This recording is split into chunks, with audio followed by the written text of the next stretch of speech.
നമസ്കാരം. ഇന്ന് കേരള രാഷ്ട്രീയത്തിന്റെ നൈതിക തകർച്ചയെ ഏറ്റവും വ്യക്തമായി തുറന്നു കാണിക്കുന്നതാണ് ശബരിമല സ്വർണ്ണക്കൊള്ള കേസ്. അയ്യപ്പന്റെ സന്നിധാനത്ത് നടന്നുവെന്ന് ആരോപിക്കുന്ന ഈ ഗുരുതരമായ കള്ളക്കടത്തും മോഷണവും അന്വേഷിക്കപ്പെടേണ്ടത് സത്യസന്ധമായും സുതാര്യമായുമാണ്. പക്ഷെ അതിനു പകരം പിണറായി വിജയനും കോൺഗ്രസും ചേർന്ന് ഈ കേസിനെ രാഷ്ട്രീയ ആയുധമാക്കി മാറ്റുന്ന കാഴ്ചയാണ് കേരളം ഇപ്പോൾ കാണുന്നത്. ഇരു പാർട്ടിക്കാരും പരസ്പരം പഴിചാരി രക്ഷപ്പെടാനുള്ള തന്ത്രങ്ങൾ മെനയുകയാണ് ചെയ്യുന്നത്. ശബരിമലയിലെ സ്വർണ്ണമോഷണ കേസിൽ സഖാക്കളെ കള്ളന്മാരെന്ന് വിളിച്ച കോൺഗ്രസിന് മുഖ്യമന്ത്രി പിണറായി വിജയന്റെ മറുപടിയും ഇപ്പോൾ വന്നിട്ടുണ്ട്. കേസിൽ പിടിയിലായ പ്രതികൾക്ക് കോൺഗ്രസ് ഹൈക്കമാൻഡുമായും ഉന്നത നേതാക്കന്മാരുമായുള്ള അവിശുദ്ധ ബന്ധം മുഖ്യമന്ത്രി നിരത്തി. രാജ്യത്തെ മുൻനിര നേതാക്കൾക്ക് പോലും കിട്ടാത്ത സോണിയാഗാന്ധിയുടെ അപ്പോയിന്റ്മെന്റ് സ്വർണ്ണക്കള്ളന്മാർക്ക് എങ്ങനെ കിട്ടിയെന്നാണ് മുഖ്യമന്ത്രി ചോദിക്കുന്നത്. കെ കരുണാകരന് പോലും കിട്ടാത്ത സോണിയാഗാന്ധിയുടെ അപ്പോയിന്റ്മെന്റ് ഈ കള്ളന്മാർക്ക് എങ്ങനെ കിട്ടി എന്ന ചോദ്യം ഉയരുമ്പോൾ അതൊരു വെറും ചോദ്യമല്ല, കോൺഗ്രസിന്റെ മൗന സമ്മതത്തിന്റെയും പങ്കാളിത്തത്തിന്റെയും സൂചന കൂടിയാണ് ഇത് വിളിച്ചു പറയുന്നത്. ശബരിമല സ്വർണ്ണക്കൊള്ള കേസിലെ പ്രതികൾ സോണിയാഗാന്ധിയെയും അടൂർ പ്രകാശിനെയും കണ്ടുവെന്ന വെളിപ്പെടുത്തൽ സാധാരണ സംഭവം പോലെ തള്ളിക്കളയാനാകില്ല.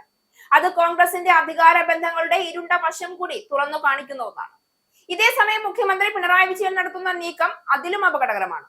പൊതുവേദികളിൽ UDF-നെതിരെ ആഞ്ഞടിക്കുകയും കോൺഗ്രസിനെ കൊടുക്കാൻ ശ്രമിക്കുന്നുവെന്ന ഭാഗം സൃഷ്ടിക്കുകയും ചെയ്യുന്ന പിണറായി യഥാർത്ഥത്തിൽ അന്വേഷണം വഴിതിരിച്ചു വിടുകയാണ് ചെയ്യുന്നത് എന്ന സംശയവും ഇവിടെ ബലപ്പെടുകയാണ്.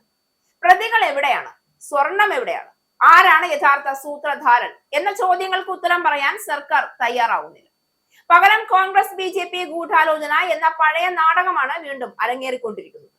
സ്വർണ്ണക്കൊള്ള കേസിൽ നിലവിൽ അറസ്റ്റിലായ ഉണ്ണികൃഷ്ണൻ പോറ്റി സ്വർണം വിറ്റ ഗോവർദ്ധൻ എന്ന ബെല്ലാരി സ്വദേശിയായ വ്യാപാരി, ഇവർ രണ്ടുപേരും സോണിയാഗാന്ധിയുമായി നിൽക്കുന്ന ചിത്രം പുറത്തു വന്നിട്ടുണ്ട്. ഒരു ചിത്രത്തിൽ ഗോവർദ്ധൻ എന്ന ഈ കേസിൽ പ്രതിയിൽ നിന്ന് സോണിയാഗാന്ധി ഉപഹാരം സ്വീകരിക്കുന്ന നിലയിലാണ് ചിത്രമുള്ളത്. രണ്ടാമത്തെ ചിത്രത്തിൽ കേസിലെ പ്രതിയായ ഉണ്ണികൃഷ്ണൻ പോറ്റി സോണിയാഗാന്ധിയുടെ കയ്യിൽ എന്തോ കെട്ടിക്കൊടുക്കുന്നതാണ്.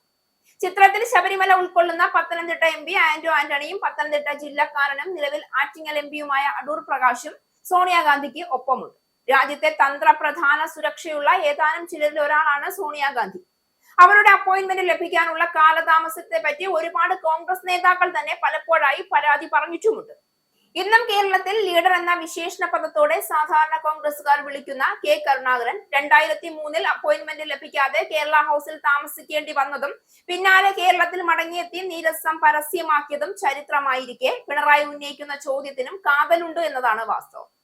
എന്നാൽ പിണറായി വിജയൻ സർക്കാരിന്റെ കാലത്ത് നടന്ന ഏറ്റവും ഗുരുതരമായ അഴിമതികളിൽ ഒന്നാണ് ശബരിമല സ്വർണ്ണക്കൊള്ള കേസ് എന്നത് മറച്ചുവെക്കാൻ കഴിയുന്ന സത്യമല്ല. എന്നാൽ ഈ കേസിൽ CPM-ഉം കോൺഗ്രസും പരസ്പരം പൊതുവേദിയിൽ ഏറ്റുമുട്ടുന്നതായി തോന്നിച്ചാലും യഥാർത്ഥത്തിൽ ഇരുവരും ഒരേ ലക്ഷ്യത്തിലേക്കാണ് നീങ്ങുന്നത്. അയ്യപ്പന്റെ പേരിൽ നടന്ന കള്ളത്തരങ്ങളെ സംരക്ഷിക്കുക, പ്രതികളെ രക്ഷിക്കുക, അന്വേഷണം നീട്ടിക്കൊണ്ടുപോവുക. കോൺഗ്രസിന് ഇത് അധികാര രാഷ്ട്രീയത്തിന്റെ വിഷയമാണ്. സോണിയയുടെയും അടൂർ പ്രകാശിന്റെയും പേര് ഉയർന്നിട്ടും പാർട്ടി നേതൃത്വം മൗനം പാലിക്കുന്നത് കുറ്റസമ്മതത്തിന് തുല്യമാണ്.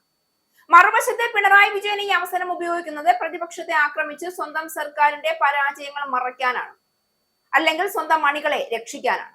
അന്വേഷണം കേന്ദ്ര ഏജൻസികളിലേക്കോ സ്വതന്ത്ര സംവിധാനങ്ങളിലേക്കോ പോകാതിരിക്കാൻ എന്ത് വില കൊടുത്തും ശ്രമിക്കുന്നതും അതിനാലാണ്. ശബരിമല ഒരു രാഷ്ട്രീയ കളിസ്ഥലമല്ല, അത് കോടിക്കണക്കിന് വിശ്വാസികളുടെ ആത്മീയ കേന്ദ്രമാണ്. അവിടത്തെ സ്വർണം കവർച്ച ചെയ്യപ്പെട്ടുവെന്ന ആരോപണം പോലും കേരളത്തിന്റെ ആത്മാഭിമാനത്തെ മുറിവേൽപ്പിക്കുന്നതാണ്.